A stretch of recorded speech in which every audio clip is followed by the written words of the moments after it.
কিন্তু আল্লাহ কোরআন কেন দিয়েছেন? ফিহি হুদাম ওয়া নূর। কোরআন দিয়ে পরিবার চলবে, কোরআন দিয়ে ব্যক্তি চলবে, কোরআন দিয়ে মসজিদ চলবে, কোরআন দিয়ে মাদ্রাসা চলবে, কোরআন দিয়ে পুরো পৃথিবী চলবে। কিন্তু আমাদের পৃথিবী এখন কোরআনে আইনে চলে না শয়তানি আইনে চলে?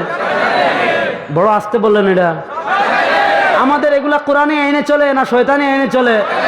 নবী করিম সাল্লাল্লাহু আলাইহি ওয়াসাল্লাম 1400 বছর আগে বলে গিয়েছেন, মাসাজিদুহুম আমিরা, বড় বড় মসজিদ বানাবে।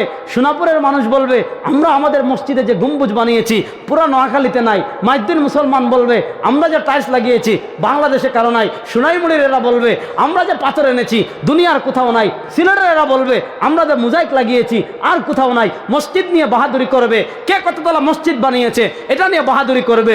মসজিদে কে কত দামি টাইলস লাগিয়েছে ওইটা নিয়ে বাহাদুরি করবে। মসজিদে কে কত দামি এসি লাগিয়েছে ওইটা নিয়ে বাহাদুরি করবে। মসজিদে কে কত সুন্দর আলোকসজ্জা করেছে ওইটা নিয়ে বাহাদুরি করবে। মসজিদে কে কত সুন্দর